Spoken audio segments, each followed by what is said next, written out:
Yeah. We're going to go up and set some TPUs, some time power units on the Pro-Joes that we set out. This is the fun part, man. This is the action. This is where all the action's at. Right here.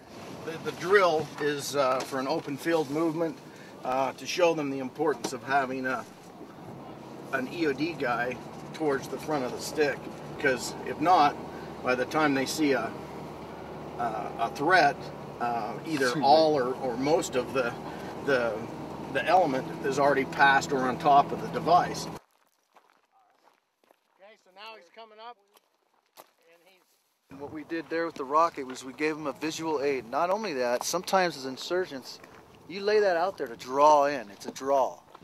So if they hone in on that and draw into it and hop that berm and get up there and look, they should see the secondary that's sitting there. It's going to have wire coming out of it. So there's teaching points that we're going to. It's like a crawl, walk, run phase. Almost in the world that we have now, you almost need 2 point guys. One that's looking for EOD threats, and one that's looking for shooter threats. But also you can't be in the rear because the whole team's already gone by the threat, right? So you can't be in the middle because half the team's gone by the threat and you could potentially split the team.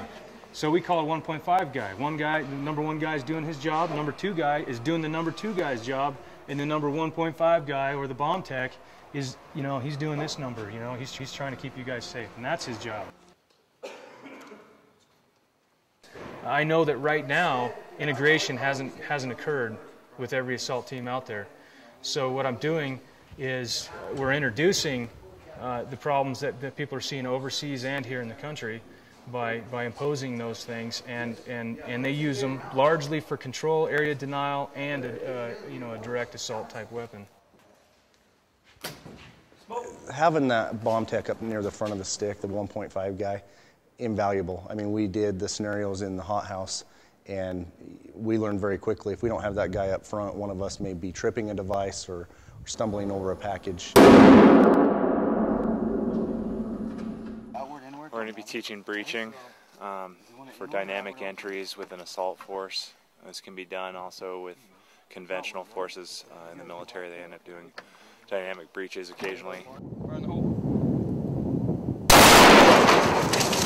Initially, what we're going to end up doing, what Skip's doing right now, is he's talking them through some of the basic fundamentals of breaching, some of the things to consider in terms of troop management, where you're going to position your forces in relation to the door, in relation to the house as a whole, some of the approach factors that you're going to take into consideration in your threat assessment picture. And then once they get done with that, they're going to be doing blast calculations to determine how close they can actually get to their breaching charge so that they have as close a distance to the entry point as possible, maximizing their efficiency without being too close that it's going to cause them harm. Intensive. And then from there they're going to talk about different types of charges, what is effective for what platform or what target, and by target I mean the door or the opening that you're trying to create. Once they've done a little bit of brainstorming and kicked around some ideas on how they would approach something, we'll give them a chance to do a dry run most likely, and they'll kind of just walk through the motions nice and slow, trying to sort of step up their speed and their effectiveness. And then basically what they're going to end up doing is they're going to actually simulate making an approach as an assault force, which means they're going to be stacked up on one another. They're going to find a surface area to stack up against, and then from there you're going to have your main breacher set the charge.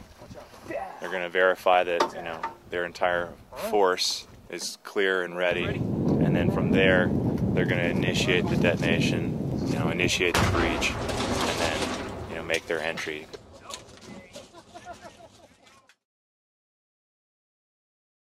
Today, the last day, is vehicle-borne improvised explosive device tools specific to those vehicles, and you know, we talk about the SID charge, we talk about various IED defeat tools, you know, that, you know, where those IEDs are placed within the car.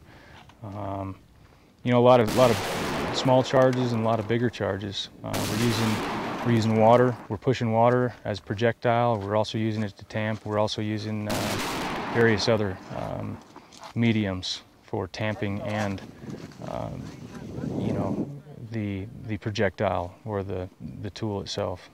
We put a suitcase inside and it destroyed it. What?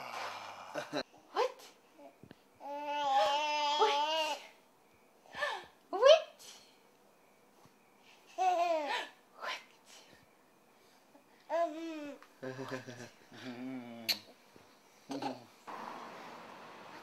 Say hi. Say hi. What's he doing? First time I saw Josh was from the back. One of the first dates that we went on, you know, Andy's a little smaller in the muscles than he used to be, but he was huge. And I remember I was walking with a friend and was like, who's that guy? Look at his butt. You know, so that makes you, when you have extra clearance, you know, you're a little clumsy. Well, when it was high school, Josh was kind of like the bad boy. Fill his glass up with a big carafe, you know how they have? Yeah. And he spills it like completely all over me, and the glass flies back and hits me. And he played football, and he, you know, he moved there from Reno, and we were in this little town, so he's from the city, and it's so sweet because he's like, oh my God. I don't know, there was something about Josh that just was, I guess, charismatic. So, and that happened quite a few times. You know, I think we talked like 3 times before we kind of started dating and got a little bit serious. Like, it was like right away we had this attraction. What exactly were we trying to protect? My kids, man. The kids of the nation. Here's the thing I tell everybody. You put a dot anywhere in this country on a map. You put a dot there and you draw a 5-mile radius around, or a perimeter around that dot. There's at least 100 kids affected by that dot. I'm trying to protect ourselves and our families. You know, we have this deep feeling and, you know, and passion on our team. And our philosophy specifically is to try and teach sort of the improvisation, the mentality that you can make things happen even if you don't have the quote-unquote right tool. What we want to create here is the ability to train guys to maximize their safety and thereby maximize the safety of our communities, whether it be, you know, working overseas to make Americans safe at home, or whether it's working at home to make Americans at home safe. We want to share that knowledge. We want to share our experiences with these people, with these communities, so that they can help keep my kids and my family safe. Bottom line, man, you know, preparedness.